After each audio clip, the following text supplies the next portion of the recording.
Hello again and welcome to the 140k Imperial Guard Tactics video. Now before we get into today's video, I would like to say a big thank you to Gil Harrison for sending in some very interesting pictures of his Stormtrooper, not Scions, he is clear to point out, force. Absolutely fantastic. What's really interesting is I was wondering where the heck did he get these models from, and it turns out that Gil actually sculpted and moulded most of these infantry himself, which is crazy because they look really well done. I don't know if you have any way of doing this, Gil. I don't even know if it's legal. I will make it legal, but you should definitely think about producing those sculpts and maybe selling them, because those infantry look absolutely fantastic as some kind of alternative Scion, generic sci-fi future awesome infantry. Hell, I'd get some off you.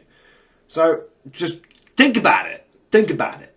Anyway, without further ado, let's get into today's video. But if anyone else has got any cool pictures they want me to use in my videos, then please post them on my Facebook page or email them to me, and there'll be links and emails down in the description below. One other thing I'd like to mention is I do have a Patreon page for the Mordian Glory channel. This entire channel is funded by Patreon. I don't monetize any videos. That's to make sure I have as few adverts as possible for you guys. I hate adverts.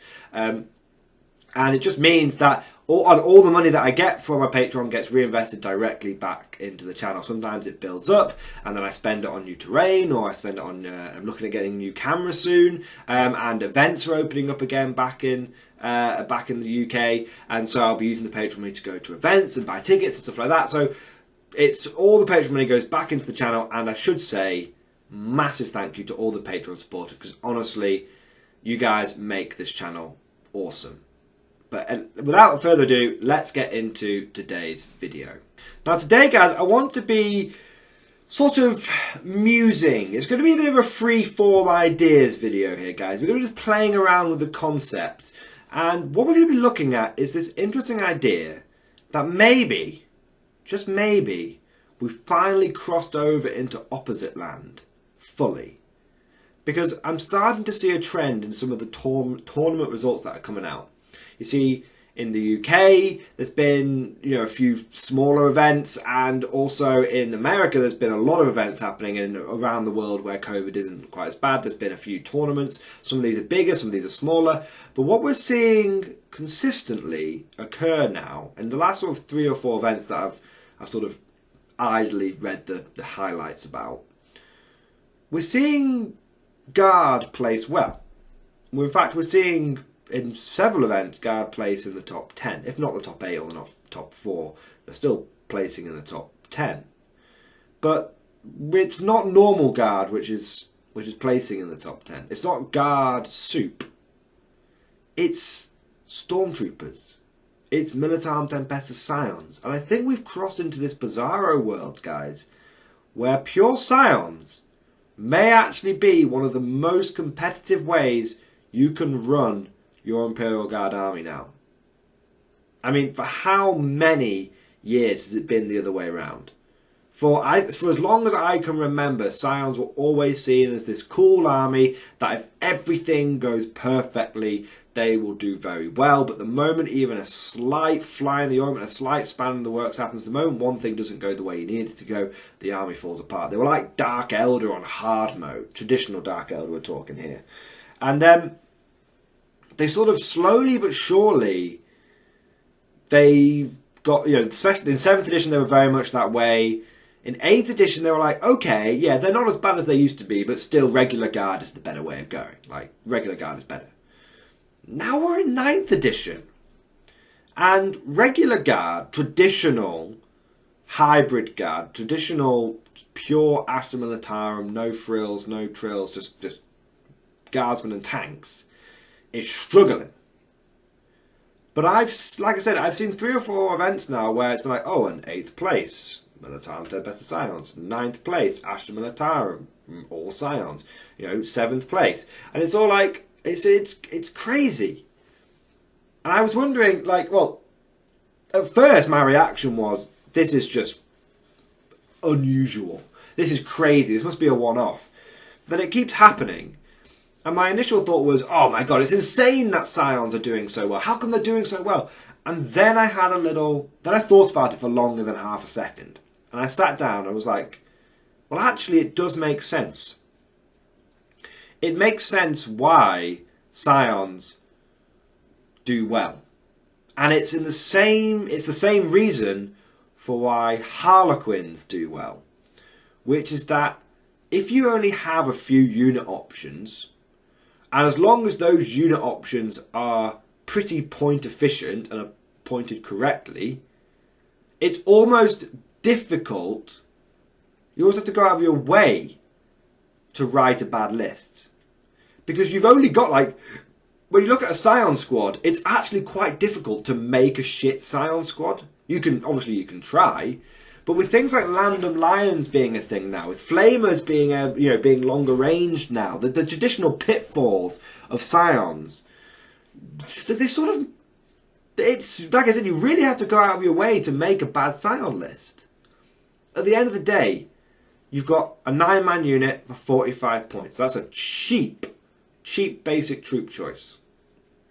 A 5-man unit for 9 points a model. Sorry, 45 points. I mean, it's really, and it's kind of easy to go, okay, well, I'll just slap 2 plasma guns in that squad. Boom. There you go, you've got a 65-point unit. Which is a take-all-comer squad. It can literally, you can drop that thing in against anything and it'll take a chunk out of it.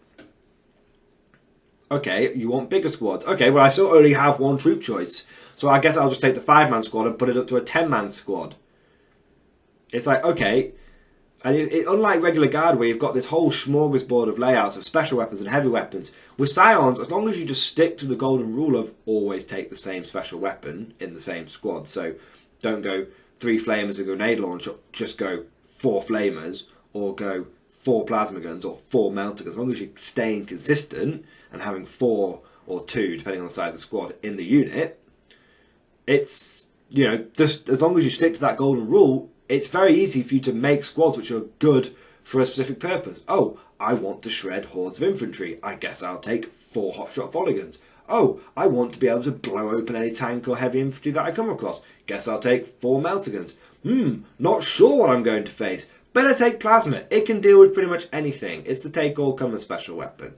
Oh, I'm going to need some backfield objective holders. Well, I'll take a long-range Torox Prime then. Maybe I'll take a small squad with random lines with a couple of grenade launchers in it. Or stay with the hotshot volley guns. Doesn't really matter. I've only got 4 special weapon choices, or, flamers, grenade launchers, plasmas, volley guns and melters. I've only got 5 weapon choices, and each one is very good at doing a specific thing. Anti-infantry, close-range anti-infantry, take-all-comers, close range blowing up tanks. It's easy. Oh, I want to be able to deep strike and blow a vehicle up. Here's a command squad. Stick 4 melter guns in it. I want to be able to deep strike and blow up some infantry. Here's a command squad. Put 4 plasmas in it. Here's a 10-man infantry squad. I want to be able to clear hordes. Here's a 10-man Scion squad with 4 flamers in it. Go nuts. The flamers are still AP -1.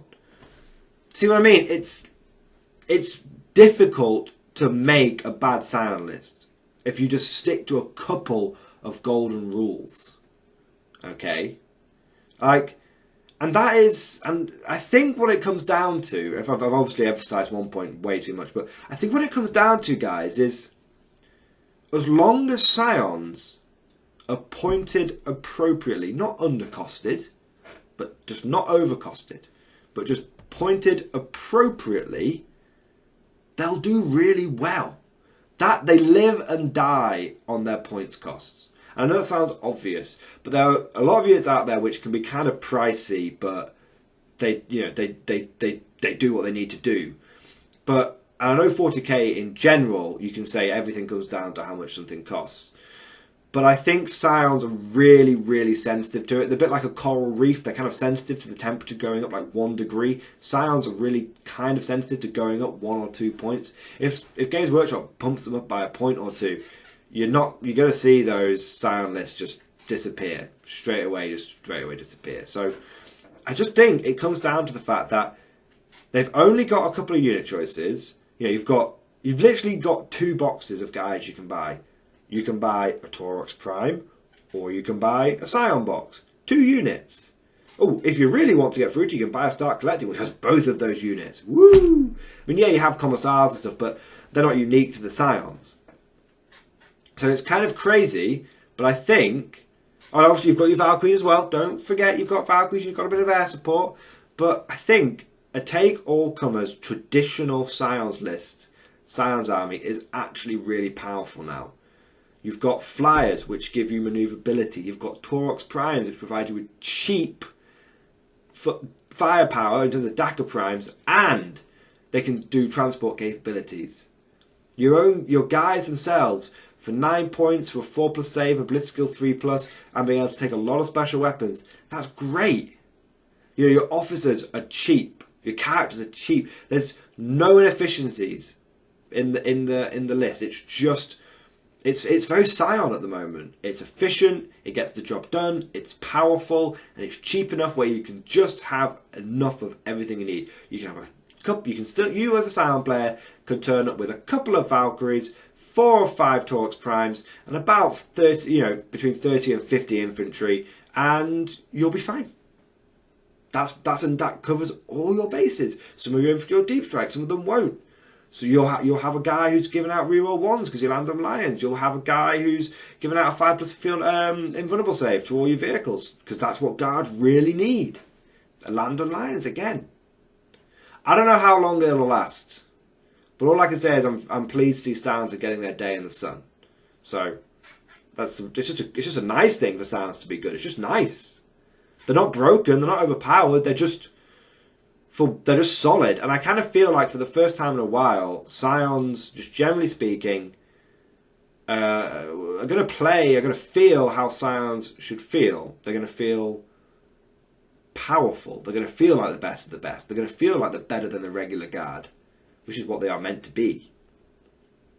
I think it is nice for Scions to have their time in the sun now. Hopefully when maybe it's just a weird meta thing, maybe it's just a weird phase, maybe it'll go away, who knows. But I definitely think people are cottoning onto them. And the thing about competitive Scions is it is easier to get a competitive Scion army together than it is to get a competitive Guard army together, because you don't need as many Scions. You can buy yourself 5-star collecting sets and a couple of Valkyries, and get that from a discount retailer, and it's not going to cost you an arm and a leg, and you'll be fighting straight away. It doesn't take that much to dry base coat, airbrush and dry brush 50 infantry and 5 vehicles. Some people can do that in a week if you literally do 3 colour minimum and base them in in sand and PVA glue, or just straight like from the GW texture paint. It's not that difficult to put it together. I guess it just it also makes sense. Lassin says it kind of makes sense because 9th edition is the edition of elite infantry, and so I guess if you take an army which is essentially elite Imperial Guard, it kind of makes sense that that's going to be the best way of running them. I don't know. It could just be a one-off. It could just be a phase. I don't know. What do you guys think? Have you guys got any... I'm just seeing things that are sort of floating across my desk, things that I've sort of glanced at in passing, and I'm getting this general sense from it. But, it's... What do you guys think? Is it just the fact that we're in this strange sort of situation where not everyone can play, and when everything opens back up again, Scions will just have been seen as a blip in the park? Or will it be a bit like Orcs, where there is a consistently good Orc list that's doing the rounds at tournaments now? Is there a consistently good Scions list that's doing the rounds at the moment? If anyone's got any experience or any insights on what a competitive Scions list is going to look like, or that has won some events or has done well in some events, send them over to me. Put them in the comment section below, and we can do an analysis of them. That would be really, really cool. Hope you guys enjoyed this video, and of course, I'll see you guys next time.